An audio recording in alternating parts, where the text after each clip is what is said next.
We'd like to thank Gulfstream Park for their sponsorship of this program and some of the other programming and events here at Capital OTB. Gulfstream Park, the championship meet, running now through Florida Derby weekend, March 31st.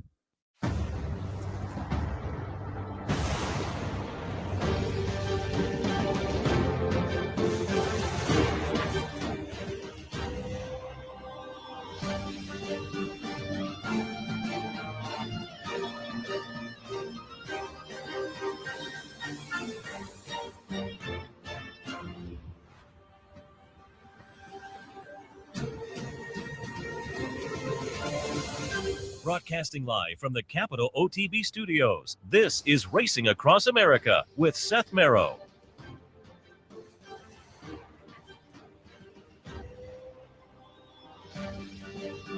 Good morning. Welcome to Racing Across America on this Sunday morning. I am Seth Merrow. Thanks for joining us. As usual on a Sunday morning, we will be taking a look at some of the action from yesterday. Of course, Pegasus World Cup day down at Gulfstream. Nice stakes card down there. Really a nice card all day long down at Gulfstream, but a couple of stakes at Aqueduct as well. And they had the fifth season at Oaklawn, which kind of, it's one of the steps on their series for older horses. So we'll take a look at that one as well. Do want to alert you as we kick off the day that there is a mandatory pay in the Rainbow Six today at Gulfstream. Mike Welch had a column where he was speculating. You can see there, they're estimating perhaps $6 million for the mandatory today at Gulfstream in the Rainbow Six. So keep that in mind for a little bit later on today. Gulfstream Park, mandatory pay in their Rainbow. Yesterday, the Pegasus card, we were just talking here. We had a great crowd out at the race book yesterday. People who were clearly excited about that Pegasus card, which again was a great card top to bottom, big, full, competitive fields. And there was a nice crowd out here, and folks all across the country obviously enjoying things as the handle was up almost 8% from last year, 47.32 million. Big day down there at Gulfstream with the Pegasus card, and leading into what will be a big day again today with that Rainbow Six carryover. They will load it up, certainly.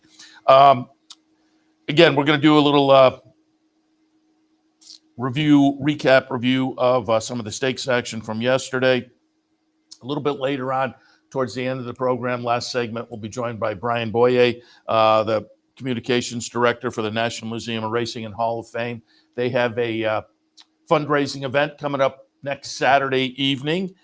Countdown to the Triple Crown fundraiser. It's a silent auction, an online auction. So we'll have Brien on to talk a little bit about that. If you'd like to figure out something to do next Saturday evening, that may be on your agenda. We'll also get a little update on what the museum has going on currently and as we head into the new year. All of that, as they say, coming up towards the end of the program. Brien Bouyea from the museum will join us. But let's jump in now and take a look at some of that action from yesterday. We'll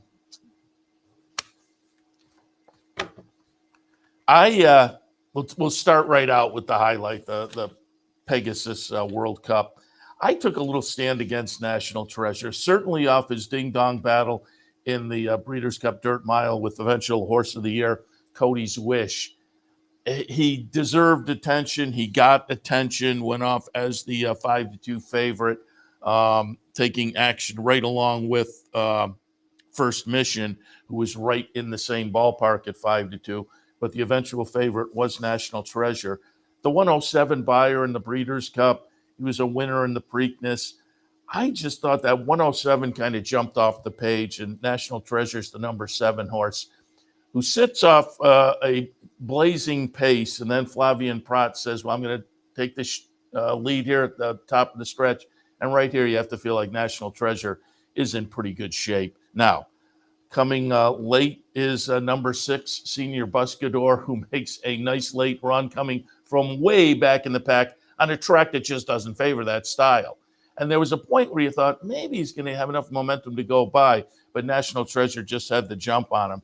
So it was a nice win for National Treasure with perfectly legitimate fractions all the way around. And given that whole scenario, it was also a nice run, particularly on the track, on the Gulfstream track. The late run from Senior Buscador, also very impressive. They had talked on the NBC broadcast of the Senior Buscador connections, came in for Todd Fincher. And again, over the past couple of years, and last year through this horse, but Todd Fincher has had some national horses over the past couple of years. And so we've talked about him a little bit. But down in the Southwest, New Mexico area, he's one of the higher percentage guys down there. But the name, because of, just that he's well known down in that area of the country. So for us, he may be a little bit unknown. But again, Senior Buscador has raised his profile a little bit and did so again yesterday. That was a nice run in a $3 million race. All of that said, Bob Baffert gets it done with National Treasure. And it seems like maybe this, Saudi Crown the other day, and it does seem like maybe last year's 3-year-olds in a 3-year-old crop that during the 3-year-old season was not jumping off the page necessarily. It seems like maybe they're stepping into this older division now and are going to make this interesting. And certainly National Treasure, I have not seen a number yet. I looked this morning, didn't see a number, didn't see a buyer. Because again, he had the triple digit in the Breeders' Cup Dirt Mile to end this 3-year-old season. So it'll be interesting to see what the number was. But National Treasure now steps into this 4-year-old older division. And as I say, there have been a couple other performances that have looked pretty good too, to kind of make this now the last year's 3-year-old division, now 4-year-olds look like they could maybe make this older division a little more interesting this year than it was last year. Because both the 3-year-old division last year and the older division were kind of searching around all year long for, let's find that 3 or 4 or 5 horses who we're looking forward to seeing at least 2 or 3 of them match up in events during the year. And it just, nobody really stepped up to make that happen overall. I mean, certainly Cody's Wish was very compelling throughout the year. So again, it was National Treasure over Senior Buscador at 34-1. Croupi winds up running third for Todd Pletcher. Had come out of a win in the Queens County, a win in the Discovery at Aqueduct. Looked like this might be a tougher spot, but not so. Croupi running a decent little third, not threatening the top 2. And Senior Buscador made that nice late run to be a neck behind, but chart margin was almost 5 lengths from second to third. So the first 2 certainly impressive. National Treasure, the follow-up articles, Bob Baffert said, going to get him back to California and we'll decide what to do next. So no real plans for National Treasure. But I saw Mike Welch from the Racing Forum tweeted out this morning, talking to the Senior Buscador connections. They said, in the minutes after the race, they got a call and an invitation to the Saudi Cup. And it seems like that will be their game plan, to head over and give that a try. Senior Buscador heading over to Saudi Arabia. That is at least at this point, it looks like that'll be the game plan. First Mission, I liked First Mission. First Mission and Trademark coming out of the first and second place finish in the Clark. As I say, First Mission went off as the co-choice at 5-2. National Treasure had a little more money, so he was the clear, he was the favorite. But they both had the 5-2 price. First Mission, it was not much of a performance. Winds up 9th in the field of 12. Skippy Longstocking was pulled up and walked off. I didn't hear any follow-up there. Trademark, again, coming out of the win in the Clark, wound up 10th in the field of 12. But First Mission, Brad Cox after the race, it's the typical, but I think probably there was something to it. Said First Mission didn't seem to like the track, was getting some dirt kicked in his face and just seemed to resent that, and just no effort after that. So we'll take our look. We'll keep our eyes on where they go next with First Mission before we decide on potentially how he is going to move into this 4-year-old season now, because he was certainly a 3-year-old last year that, again, wasn't helping to find that 3-year-old class because he was so lightly raced and had the big break in the middle of the year. But it seemed like there was enough promise from him that he would add to the handicap division this year. Yesterday wasn't validating that thought, but again, one race, you can't decide one race, good or bad. So we'll keep our eyes on First Mission going forward. But certainly, National Treasure now stamps himself as a player in the handicap division. Pegasus World Cup Turf. We had talked about this one yesterday with Brien Bouyea. I liked Integration, the West Point horse that was 3 for 3 so far. I thought he was going to move into the older division on the turf side and stamp himself as one to really watch and be intrigued with this year. And as we talked with Brien Bouyea yesterday, I said, he's interesting going from that 3-year-old season with only 3 starts, 3 for 3 overall in the career. So now stepping up, he was going to be interesting to watch, getting what was going to be the sternest test of the career so far. And number 9, Warm Heart was also interesting as a filly facing the boys, an Aidan O'Brien runner that just missed in the Breeders' Cup Filly and Mare Turf. Then she goes over and tries the Grade 1 Hong Kong Vase against the boys and runs 3rd and comes back here to try the Pegasus World Cup Turf. They were the 2 intriguing horses. I will say Integration is the number 3 horse. You'll be able to see on the replay, gets jammed up, gets beaten to a hole. The 3, you can see right there, you see the 3 and just gets beaten to that spot, can't get a spot. And when the 3 Integration finds some open lane, runs. But by then, Warm Heart is out there. Warm Heart with a great ride by Ryan Moore. Waited on the rail. He thought things would open up. Things did open up on the rail. And Warm Heart, the filly, goes off as the second choice at 2-1. The choice was Integration at 6-5. I found that a little bit intriguing that folks were, this was a salty little spot to make the 4th career start. Had certainly shown some ability. And I'm kind of, as I say, with the trip, I'm giving this a little bit of a pass for Integration. Just kind of got jammed up there and didn't really have any place to go. So it's Warm Heart over I'm Very Busy, over Catnip, running 2nd and 3rd at 14-1 and 46-1. Integration winds up running 5th in there. Again, as I say, the 6-5 favorite. But Warm Heart, the victor, Ryan Moore, Aidan O'Brien. The unfortunate part about this, 11 starts, 6 wins, a couple of seconds, and a 3rd. Very, very talented filly. It's, we lament over here about the 3-year-olds getting retired after a good season. It seems like over in Europe, anecdotally, I would have to look empirically and decide. It seems like they do it more often. And this Warm Heart announced to be retired essentially after the 3-year-old season. I mean, she's a 4-year-old now, but you come in to make a 1 start in January and then head off to the breeding shed.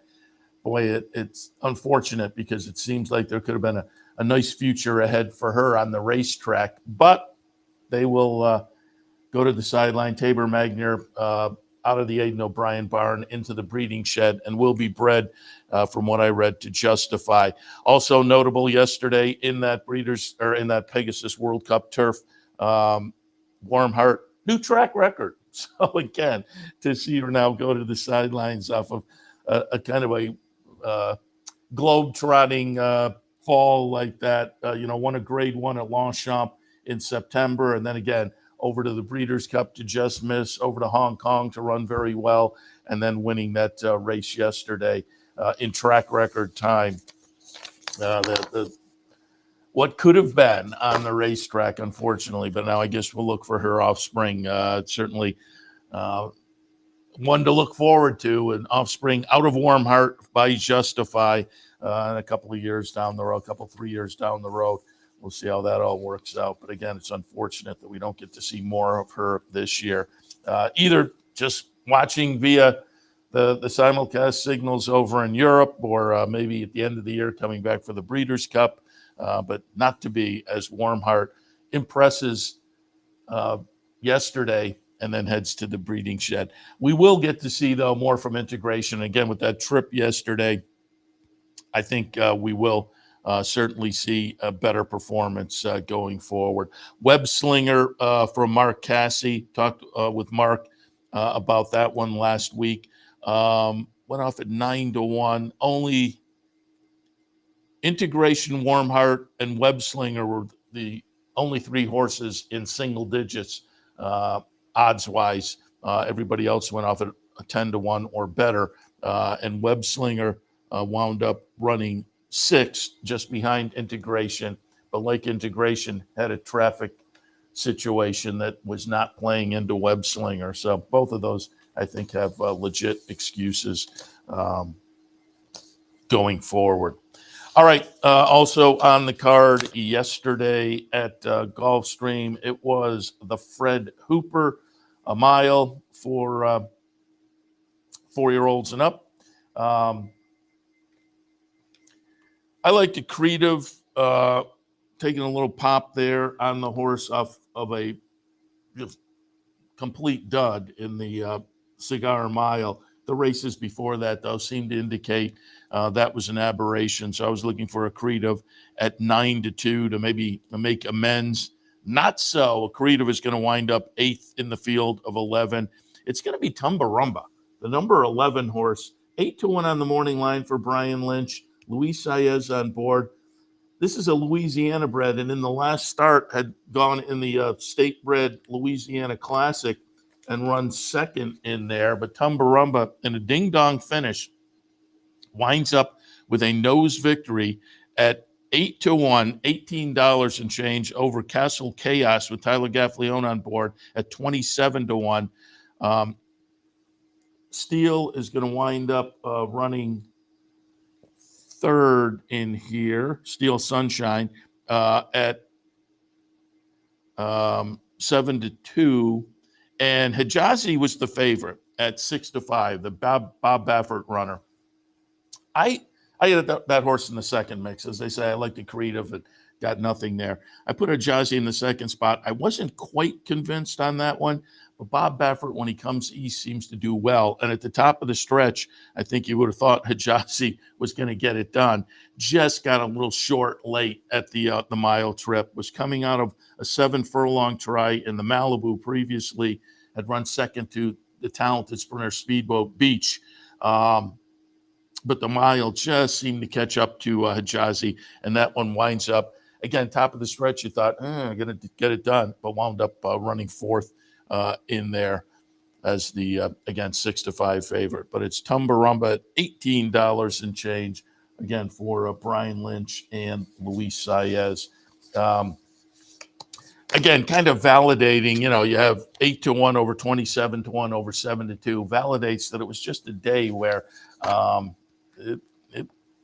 it was hard to string them together and hard to make predictions because they were big fields and big competitive fields, not just in the stakes races, but in the undercard races as well.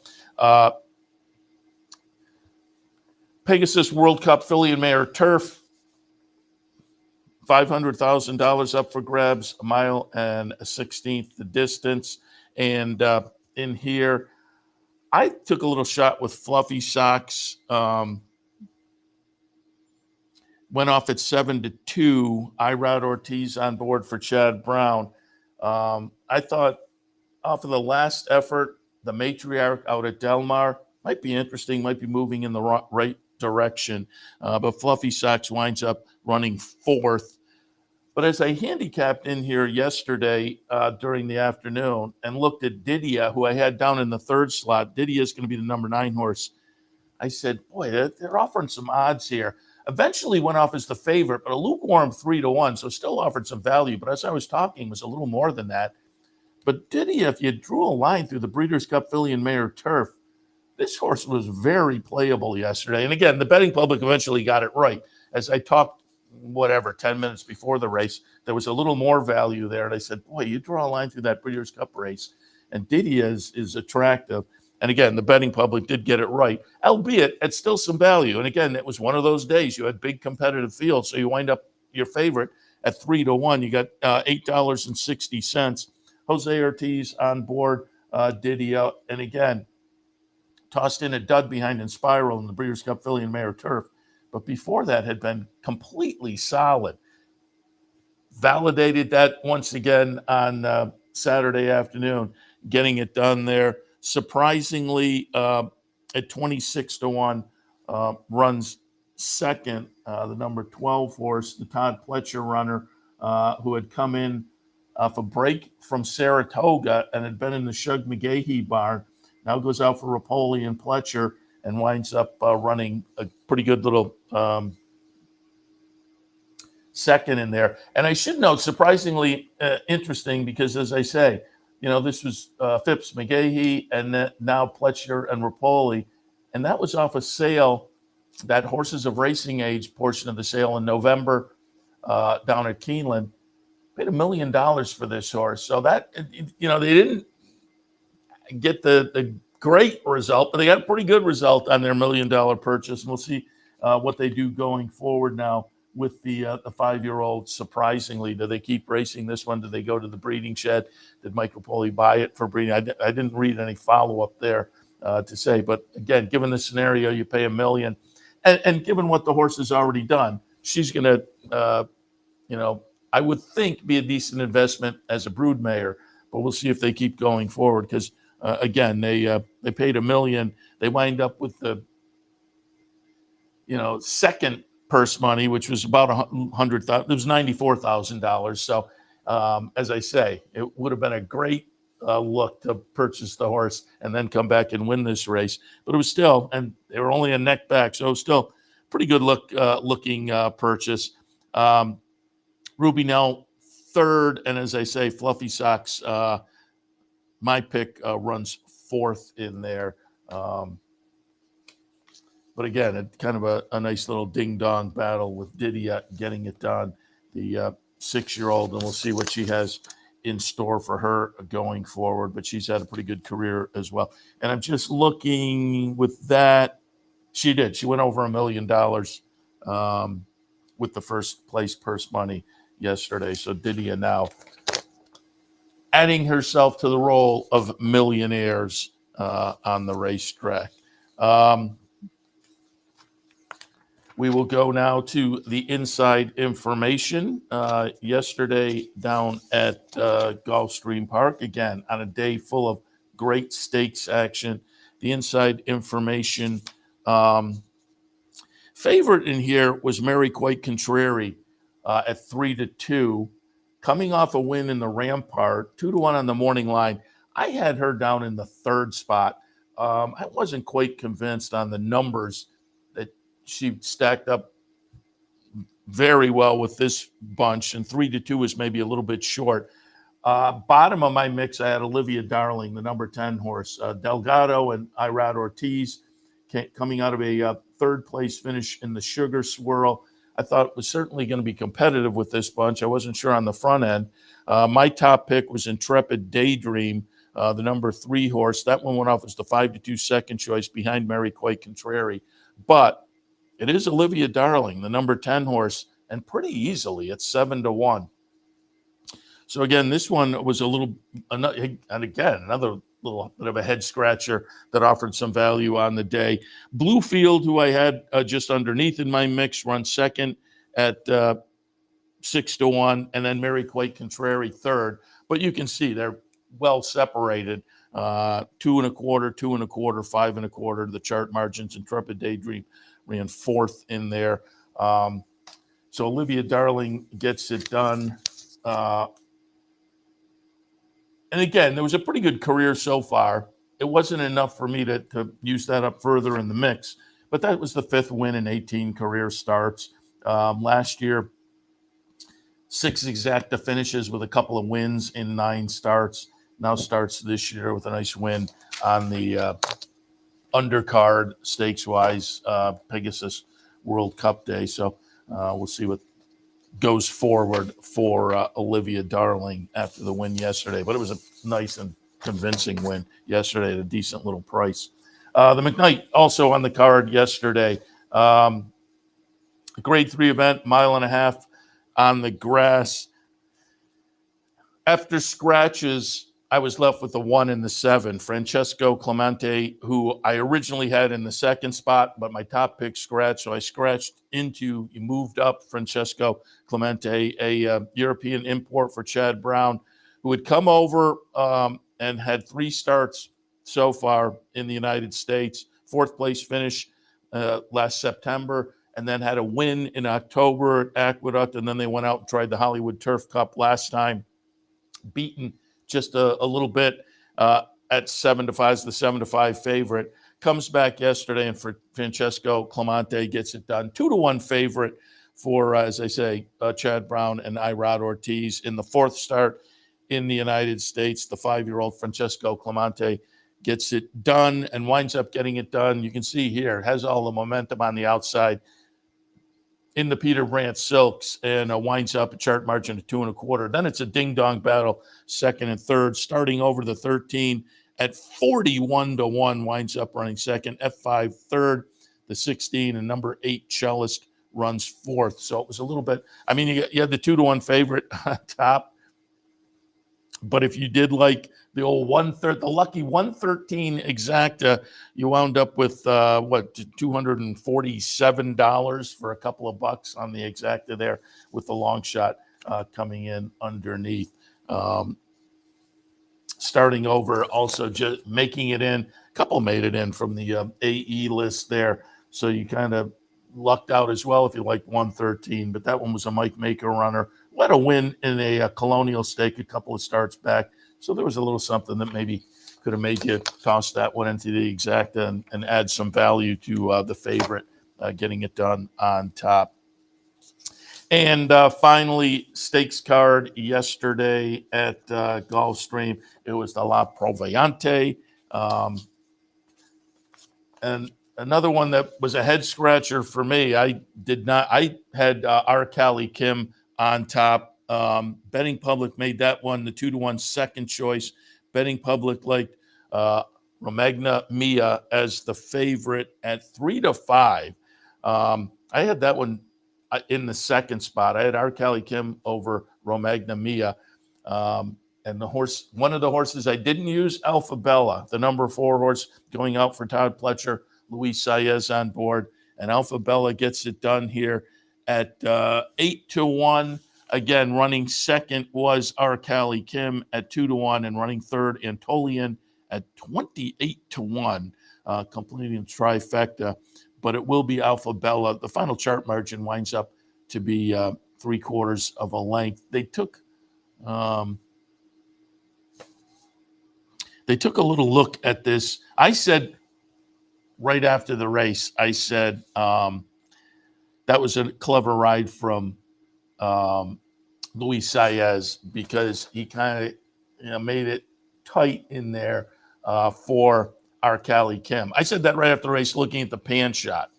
And I said, I don't think he did anything wrong, but it looked like R. Callie Kim had the momentum and then kind of didn't want to go through. Sometimes horses get a little shy when it gets tight in there. Subsequently, though, they did take a look, the stewards, and once they showed the head-on shot, it got a little tight for a moment, but it was one of those where I think the stewards made the right decision. They didn't switch it up. But it was, I think, maybe a clever ride, as they say, from Luis Saez to just make it a little tight in there. Again, watching the head-on eventually as the stewards looked, I didn't think it was enough to change things, and they didn't. So Alpha Bella gets it done in there over R. Callie Kim in the La Proviante. All right, there's your stakes action yesterday from Gulfstream. We'll take a break. We'll come back and we'll take a look at some of the stakes action at Aqueduct and the stake yesterday, that 5th season for the older horses down at Oaklawn as well. And a little bit later on, Brien Bouyea from the museum will give us a little preview of the fundraiser, the party they have coming up on Saturday, and more. All of that right after this. Stay tuned. And they're off in the Pegasus World Cup. They're off in the Fountain of Youth Stakes. And they're off in the Curlin Florida Derby.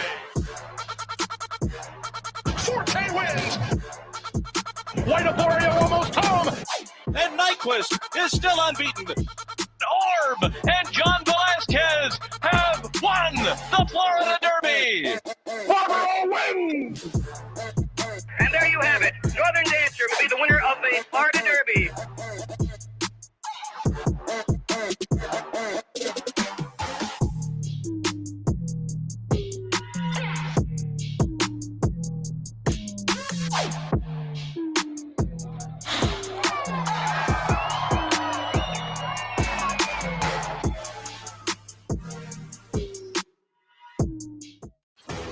Sometimes it pays to go with the flow, to check your worries at the door, to reconnect with your crew, to follow the thrills and the flavor, to roll with it and see where it takes you, to enjoy every minute to its fullest, and to dance like there's no tomorrow.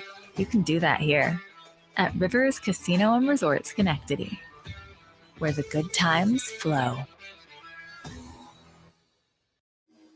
Welcome back. All right, let's jump in. Aqueduct yesterday, a couple of stakes races, one of the early season 3-year-old races every year. The Jimmy Winkfield, $100,000 up for grabs, 6 furlongs the trip. I like Stolen Magic, the Linda Rice runner, who seemed to be progressing nicely in the first 3 starts of the career, had broken the maiden in his previous start with a solid buyer.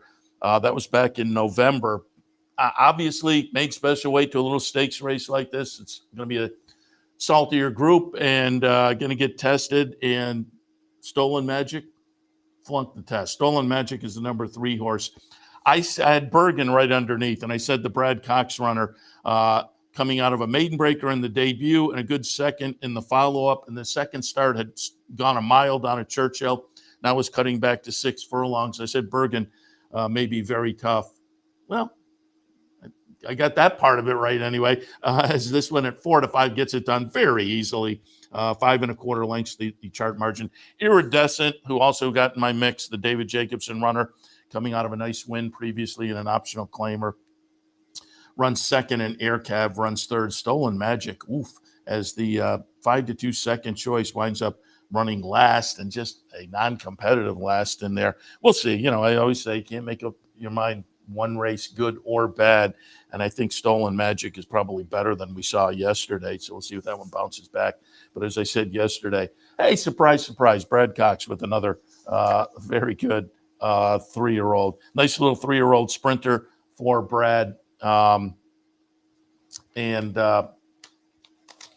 Again, we'll see what they do with this one. I'm curious, and I didn't hear a follow-up from Brad Cox, but I'm curious if they tried the mile at Churchill in November. We had an okay second in there, and they came back at the 6. Now, it just may have been, let's cut back, and this race is there. Let's start the season here and then stretch out. Or I wonder if they decided, we may have a sprinter. We'll know more about Bergen in the next, certainly a couple of starts or so. And as they say, I didn't see a follow-up. Wouldn't surprise me if there'll be some follow-ups today that will kind of answer that question of what they plan for Bergen. But so far, so good for Bergen. 3 starts, a couple of wins, and a second, including a stakes victory for Brad Cox. Mini Franco on board there. Also yesterday at Aqueduct, it was the Interborough, $150,000 for the ladies going 7. And in here, it's going to be number 2, Hot Fudge. Had this one down at the bottom of my mix, Linda Rice runner. I put Ain't Broke on top. That's also a Linda Rice runner. You can see the number 7, Ain't Broke. Just kind of loses momentum there. The other 2 pull away. It's going to be number 2, Hot Fudge, and number 4, Dr. B. Ain't Broke was the favorite. These 2 were the second and third choices. But a nice gutsy performance to hold on by half a length. Hot Fudge just wouldn't let Dr. B go by. Hot Fudge, it's Kendrick Carmouche, and as they say, Linda Rice getting it done at 3-1. 2-1 on Dr. B, and the favorite, as they say, was at 3-2, Ain't Broke, who loomed up there for a moment, but then, as they say, lost momentum, and the other 2 just pushed on by pretty successfully to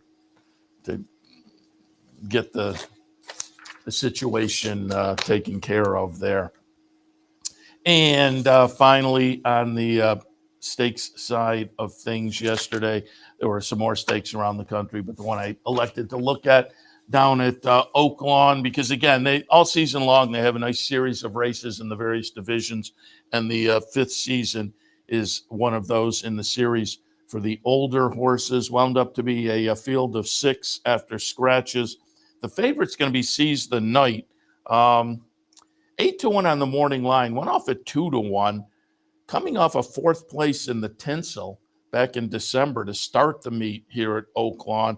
I was a little surprised that this horse was taking that kind of action, because there was Durante is in here, who is a nice runner, came in from New York for David Jacobson. Silver Prospector, nice, I would say second level older runner for Steve Asmussen.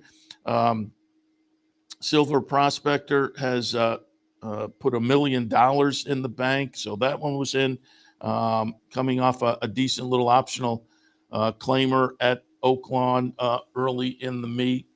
But it was Seize the Night as the 2-1 favorite. Silver Prospector was third choice, actually. There were 3 of them at 3-1, but Silver Prospector was technically the third choice. 3-1 also was Durante. Durante runs last. Silver Prospector, the 2, runs third. Seize the Night, the favorite, the 4, runs second. The winner, Promise Keeper, who again was another horse that was very playable, I think, going out for Robertina Diodoro. This is a horse that in the career, 3 wins in 15 starts. And you have to go down the page to find the last win. Last year was not necessarily productive, but throughout the career has shown some ability. So I guess you can get the 7-1 on this one. As I say, I was a little more perplexed by the favoritism for Seize the Night. But I suppose if you look, it's been a while since a win. Promise Keeper was probably fair at 7-1. So you got $16 and change there. But again, it is also Robertina Diodoro down there at Oaklawn, does well down there. And got it done yesterday in that 5th season. And as I say, that plays into that series for the older horses down there at Oaklawn. So again, a solid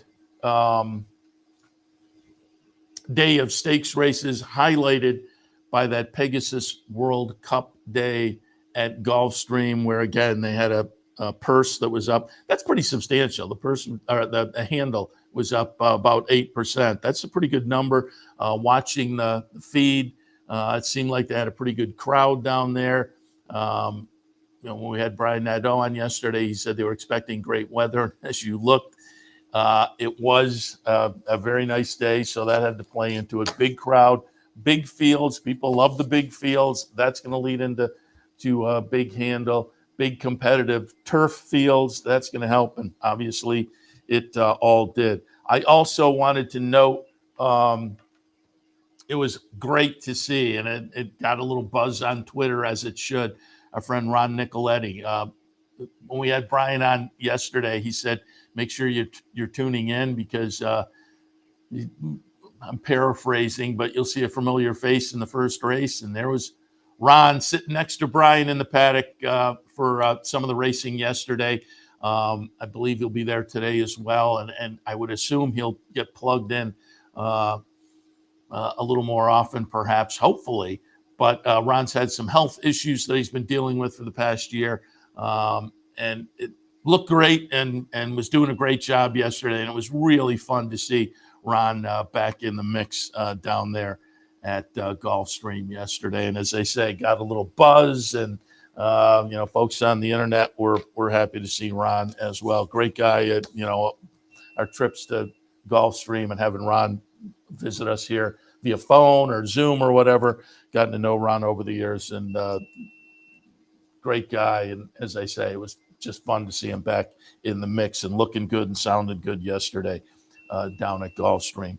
Also, before we head to a commercial break, do want to remind you the Rainbow Six today, and I was just going to look up What did I do with my PPs for today?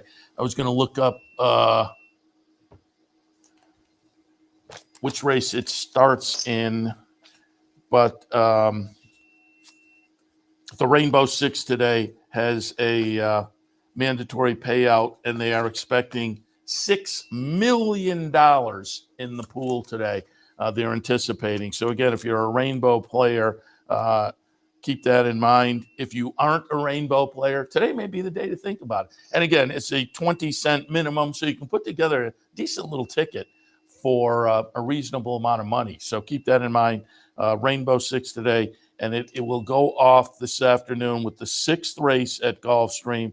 Scheduled post time for that is 2:35. So keep that in mind. 2:35 scheduled post for the 6th at Gulfstream, which kicks off that mandatory pay in the Rainbow Six. All right, we'll take a break. As promised earlier, we'll be joined when we come back by Brien Bouyea from the National Museum of Racing and Hall of Fame. They have a fun little fundraiser coming up on Saturday night. You might want to take advantage of that. And we'll also get a look at what's coming up as we get into 2024 for the Racing Museum, right up on Union Avenue in Saratoga, directly across the street from the racetrack. If you haven't been, go. If you have been, get set for another visit, maybe Saturday night at the party. All right, all of that right after this. Stay tuned.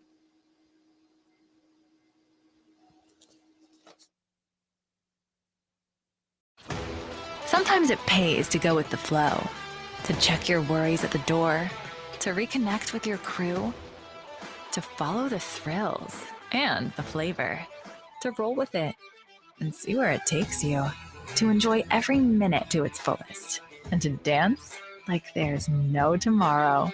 You can do that here at Rivers Casino and Resort Schenectady, where the good times flow.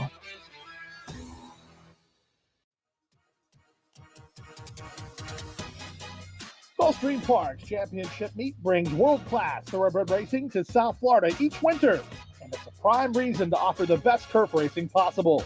Having the best surfaces is the key to offering a superior racing product. We are committed to attracting the world's best horses, trainers, and jockeys to run over our exceptional course. Gulfstream Park's new turf course will be unveiled this December. Capital OTB is now streaming live on Roku. The RTN Racing channel on Roku lets you watch OTB TV live through your Roku device or your Amazon Fire Stick, rather than being limited to computers and mobile devices, which means you can now watch OTB live wherever you are. Simply open Roku, scroll to find the RTN channel, then click on OTB TV. OTB TV on Roku. Try it now. Welcome back to Racing Across America. Seth Merrow in the studio, joined now via phone, our friend Brien Bouyea, the Communications Director, National Museum of Racing and Hall of Fame. Brien, good morning. Good morning, Seth. How you doing? Very good. I didn't mention this, I kind of went over what I was going to talk about here, and I didn't mention, it just dawned on me because I picked up the monthly magazine in the supermarket the other day. But tout a little bit, you write for one of the local publications, and if people go on Price Chopper, it's a freebie as well. But you have a nice racing article pretty much in every issue of the Saratoga magazine, right? Yeah, I do. I do some coverage for Saratoga Living magazine. Yeah. A lot of different sports, but we try to do some racing stuff. I did a little small piece on Junior Alvarado for the most recent edition. Try to do some profiles on, we call them track stars, and some of them are modern ones, some of them a little more historic. But I've been working with those guys for a few years, and they're planning on some big stuff for the spring and summer with the Belmont Stakes. So excited to work with those guys. Absolutely. Ah, nice. Yeah, and as I say, if people go to the Saratoga Living, and then the flip side is a Capital Region Living. So if you see that flip side, you flip it over, it's the Saratoga edition. But I see you're working there all the time, and you do a great job there. And I haven't read it yet because I just picked it up, but I saw the Junior Alvarado. I got to take a look at that. Speaking of Belmont at Saratoga, does the museum have anything planned? Yeah, we're talking with Naira. We're going to be putting together a lot of stuff. Obviously it's going to be a very big week here in Saratoga. A lot of events throughout town and everything. We're still kind of in the finalizing stages, but we're going to have an open house on the morning of the Belmont Stakes. If you're familiar with us during the traditional racing season, we have what we call Saturday morning socials, where we offer free admission in the morning, kind of an open house. coffee and donuts sort of thing where people can kind of come to the museum. But definitely that morning we're going to have some sort of handicapping seminar. We're going to have some stuff related to the history of the Belmont Stakes. So we'll be announcing our programming stuff probably at some point, early spring. But yeah, we're going to have a lot of exciting activities all week long for the Belmont. Absolutely. Yeah, I assumed you guys would have something special. And people know what you do and people know what I do. So I assume you have gotten the feedback I have gotten. I have said on a scale of 1 to 10, the excitement level is like an 11 or 12. Yeah, it's going to be absolutely an incredible week. I mean, obviously the Belmont Stakes creates a lot of buzz every year, but to have it here in Saratoga this year, next year, and who knows, maybe even a third year beyond that. It's just going to be such a big thing for Saratoga Springs, for the county, for all the businesses, for the museum here, and just a great week. I mean, the stakes they're going to have over those 4 days are going to be phenomenal. And obviously, the Belmont is the centerpiece, but a lot of amazing racing and a lot of great opportunities for things and activities in town. Yeah, I couldn't agree more. We'll talk about the fundraiser in just a second, but first, just generally, let's let people know. I said a moment ago, if folks haven't been to the museum, get up there, right across the street from the track on Union Avenue. And for folks who have been there, they'll know exactly what I'm talking about. I put together some shots from the museum with the exhibits and the Hall of Fame. The interactive Hall of Fame is great now, on the touch screens. There's also the immersive movie as well. Just talk generally a little bit about the museum and if people want to come up and visit it this time of year. Yeah, I mean, the Hall of Fame experience is obviously our centerpiece. We've got a signature film. It's a 16-minute film called What It Takes, Journey to the Hall of Fame. It's narrated by Bob Costas, and it's really about, the journey for horses, jockeys, and trainers, and kind of what it takes to be that sort of 1%er. It's actually far less than 1% that gets into the Hall of Fame, and numerous interviews and experiences at the racetrack, and kind of the dedication and the talent that takes to get in. And the interactive, you can explore all 450 plus Hall of Fame members, going through them, their digital plaques. You can look at videos, photo galleries, and they're updated all the time. And we've got a lot of active Hall of Famers. We're kind of unique in that way as a sport, But the other night, Bill Mott wins the Sports Eclipse Award, and the next day we've got that updated, reflected his plaque. So it's very, very up to date all the time, and a lot of great materials in there. So it's that's the centerpiece of it, but there's so much more. If you're an art lover, if you want to learn about the history of the sport, we've got something for all ages. We've got a racing simulator, experiences and programs for children and adults, everything you can imagine for a racing fan. And again, I've invited you on because you have the fundraiser coming up next Saturday. So people who've been to the museum, they know why it's a worthwhile event to attend. But for people who haven't been to the museum, hey, it gives them a chance to get out on a Saturday night and maybe make a visit to the museum as well. So tout a little bit coming up this coming Saturday, countdown to the Triple Crown fundraiser. Yeah, this is the second year we've done this event, and we do it exactly 3 months to the day to the Kentucky Derby. So, there's kind of that gap in the calendar. You have Breeders' Cup, then we have a holiday party, and then we're kind of looking for something in between, the winter time and when the spring gets going. So this fits in really good. It's 5:30. It's 5 o'clock to 7:30 at the museum. And it's an opportunity not only to see the museum and, come in and have some beers, some wine, some light fare. But it's an opportunity to maybe purchase some great racing memorabilia or some experiences. We've got so many businesses that have donated experience packages or gift cards, things like that. But the online component of it is very special. If you go to the museum's website under the event thing, click on Countdown to the Triple Crown, you can bid on experiences that range from the package for the Kentucky Derby and the Kentucky Oaks to experiences at Del Mar, at Oaklawn, different racetracks throughout the country. You can bid to spend a day with Rachel Alexandra down at Stone Street Farm in Kentucky. You can meet Flightline. You can go tour old friends. You can get a box at the Whitney this summer, a box at Bluegrass Day. So, all over the country, and that's something. Obviously, we have things that you can bid on site at the museum, but these experiences, the bidding will go from February 3rd to the 17th. So you can track it online and bid right there. And I sent the guys a graphic that gives the museum website address. The website address is right there in the middle of the screen, racingmuseum.org.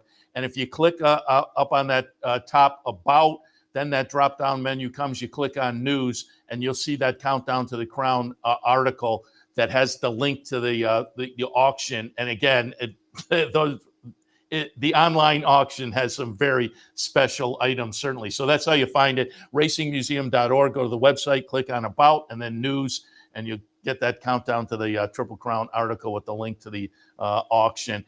You also have some silent auction items at the event, correct? Yeah, the museum will be there'll be tables throughout the museum that people will be able to go and look at all the memorabilia that we have, a lot of racing stuff, but a lot of different companies, businesses donated, whether it's a photographic print or tickets to the Albany Symphony Orchestra or the Adirondack Thunder, all sorts of different businesses, the Delphi Hotel. A lot of just different businesses in town have come up with something, whether it's a gift card to Scallion's restaurant or something for Taverna Novo or different ski packages. There's just really something for everybody. So you can either be a racing fan and love this, or you can just come to look at all the different opportunities to maybe bid on a weekend getaway for Valentine's Day for husband and wife sort of thing, or museum tap passes for the Hyde collection, stuff like that. Gift cards for Impression of Saratoga. There's something for everybody. It's going to be a lot of fun, and we're really excited about it. Tickets, again, the graphic I had up earlier there has the phone number, 584-0400. Folks can call for tickets, 15 museum members, 30 non-members. Are tickets going to be available all week? Can people buy at the door, or do you have to have tickets in hand prior? You buy them online beforehand. We don't have tickets sales the day of. We're doing everything online. So, right through the website, right through the link there, you get your ticket and be all set up. Sounds good. So again, that looks like a lot of fun. I'm usually in here till about 5, but maybe I can sneak out early on Saturday because I'd love to swing by and certainly tell other people to stop by as well. That's coming up this coming Saturday. Right up there, again, Union Avenue, right across the street from the racetrack at the Racing Museum. And Brien, also, I said when we were going to have you on, I wanted to get a little look at what was coming up or what may be available right now. And I was looking on the website at some of the things coming up. And one of the things that you have, I love the name of it, but I also thought, what a great idea for an exhibit. Hot Dog, the Harry Stevens Concession Experience. Yeah, this is something unique. It's a little bit of a different sort of exhibit that we've had. It's a lot of fun. For people who don't know, Harry Stevens did concessions at all sorts of sporting events, but he was known mostly for baseball and horse racing. And at one point, he had all the concessions for more than 20 different racetracks in the country, including Saratoga and Churchill Downs and Hialeah. And there's a lot of neat stuff that went along with it. This guy and his company, they were the guy at merchandise for food throughout the country for decades. And if you check out the exhibit, it's got a lot of unique memorabilia. They did the Kentucky Derby glasses that you saw for a number of years, different experiences. But it's really unique. And the title of it, Hot Dog, was come up with our curator, Jessica Clone, had that idea because he is a lot of sources credited as the guy who introduced the hot dog to the staple of fairs at racetracks across the country. So it's a lot of fun, a lot of different memorabilia, images from the different tracks and different things that were contributed to. So the Harry M. Stevens legacy is pretty neat thing to check out here at the museum. Yeah, I unique is the word. I thought when I read that, I thought, oh, that's a great idea. That's fun. Also, perusing the website myself, I saw something that I think a lot of folks might be interested in and also kind of unique. Kicking off in February, the Museum Book Club. Yeah, we wanted to do a lot of different things with education, whether it's for children or for adults or those sort of things. But we wanted to profile that there's so many great books out there about racing that are involved with racing, and a lot of authors that have contributed so much to the history of the sport. And, this is just something that, we thought would be an opportunity to talk to some of these authors as well. We've got the authors lined up for a lot of these programs. The first one is February 8th. Tremendous book by Mark Schrager. It's called The First Kentucky Derby, about Aristides winning the 1875 Kentucky Derby and kind of everything that went into that. And then we go on to Lexington by Kim Wickens. And then June, we have Ruffian by Jane Schwartz. They included my book about John Morrissey for August, so I'm excited about being part of that. Jennifer Kelly for October for the Foxes of Bel Air, and then Sarah Maslin-Nair's book, Horse Crazy, in December. So we've got 6 books that are part of the package. It's a lot of fun. I think it'll lead to a lot of great discussions, and people get to learn some really interesting and different stories about racing. Yeah, I think, again, a unique and a fun idea, certainly that will appeal to a lot of people. And finally, just wanted to touch on, announced a little while ago, added fairly recently to the museum, and I think a great addition, the Joe Hirsch Media Roll of Honor. And the latest inductees, I think folks that have been in the game as long as I have, familiar with a couple of them, certainly. Dick Girardi and Paul Moran will be added to the Roll of Honor. And then John Hervey as well. All of those coming up. And talk a little bit about the Media Roll of Honor and the newest inductees. Yeah, we started the Joe Hirsch Media Roll of Honor after Joe Hirsch passed away. So this started in 2010. So we've had some incredible inductees for this over the years. And it's just a way to honor people who made contributions, in the media. And it started out as just print journalism, but throughout the years we kind of expanded the category, where we've been able to add, photographers, artists, people that were involved in cinematography. So there's been kind of a very diverse group that have gotten in over the last 2 years. And obviously the group that we announced in December, John L. Hervey, wrote some of the foundational books and did a lot of the early coverage of thoroughbred racing. And then just two giants in the modern game covering it. Dick Girardi, covered the Triple Crown for 30 plus years. He's still doing a lot of great work out there. He's, won national awards for both yearly and career stuff through the National Turf Riders and won the Walter Haight Award. And he continues to do stuff, in the sport that's just amazing. And he does every sport too. This is the guy who covers the Olympics. He's covered the Final Four in college basketball for a number of years. He's won Kentucky Derby writing awards. And then Paul Moran, the late great Paul Moran, multiple Eclipse Award winning writer, did a lot of great work for ESPN over the years, and certainly everybody knew his work from Newsday, and just a tremendous old school journalist there. Yeah, totally agree. Know both of them a little bit, or knew Girardi and Moran. So nice selections there, certainly. And Hervey, reading his bio, deserve it as well. And Brien, before we let you go, we were talking in the commercial before we came on. Hall of Fame announcements will come out sooner rather than later. I'm honored to be a voter, and so I got some information as far as nominations a little bit earlier. Talk about when folks will learn what the class coming up looks like. Yeah, so our nominations committee will meet this coming week, and they'll have their deliberations before they vote on who they think the finalists should be. And that ballot will come out probably in late February to all the voters. And then in April, we'll announce the new 2024 Hall of Fame class. And that will include the Historic Review Committee work. We'll also include the Pillars of the Turf. So looking at late April for an announcement. There's some big names that are eligible for the first time this year that certainly will draw a lot of interest. And we had a really good group on the ballot every year. I mean, it's just it's very tough to get into the Hall of Fame, but those who get in are extremely deserving, and we're really excited about the process this year. And I'll say it's also very tough to get in the Hall of Fame ceremony now. It was a great move over to the sales pavilion, but every year now it seems like you get a full house. People love the ceremony. Yeah, it's such a great event. We're very fortunate that the people at Fasig-Tipton, let us use that venue for our Hall of Fame ceremony. Looking at some of the photos of it way back in the day, we used to hold it here in the museum parking lot under a tent.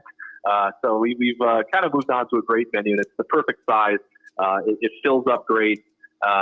People get to, they can watch it upstairs. They can look at all the artwork that's there from Fasig.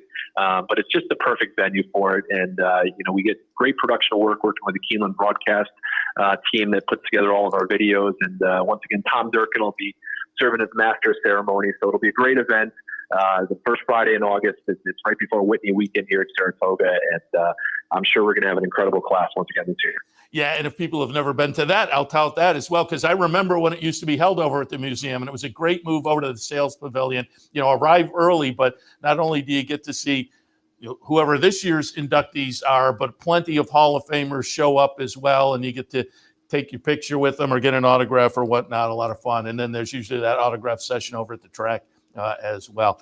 Brien, really appreciate the visit, and again, I'll tell people, just visit the museum if you haven't been, or make a repeat visit if you have. But certainly check out the fundraiser coming up on Saturday night, the Countdown to the Triple Crown fundraiser. Again, there's the phone number there for more information, and also check out the Racing Museum website for more information as well. Brien, appreciate the visit. And as I say, if I can squeeze out of here a little early on Saturday, maybe I'll see you. Thanks for having me on, Seth, and I hope to see you next weekend. Sounds good. Brien Bouyea, again, Communications Director from the National Museum of Racing and Hall of Fame. Put it on your agenda for next Saturday night. I guarantee you'll have fun. And the online auction items are great. I'm sure the silent auction items at the museum that night will be equally as much fun, but check them all out. All right, I'm going to wrap it up because they're actually underway at Aqueduct with the pregame show. Aqueduct kicks off today at 11:50 again, so an early start down in New York. Gulfstream will be 12:10. I'll also take a look at a little Tampa this afternoon. That's going to be about 12:20. All of that coming up shortly. But again, I'll wrap it up now and we'll send it down to New York for the pregame show. They're already underway. So wrapping it up for a Sunday morning on Racing Across America. Seth Merrow in the studio. Thanks for joining us. We'll be back in probably under an hour or so with OTB Live for a Sunday morning/afternoon. We'll see you then. Park for their sponsorship of this program and some of the other programming and events here at Capital OTB. Gulfstream Park, the championship meet, running now through Florida Derby weekend, March 31st. You're watching OTB TV, a service of Capital Off-Track Betting.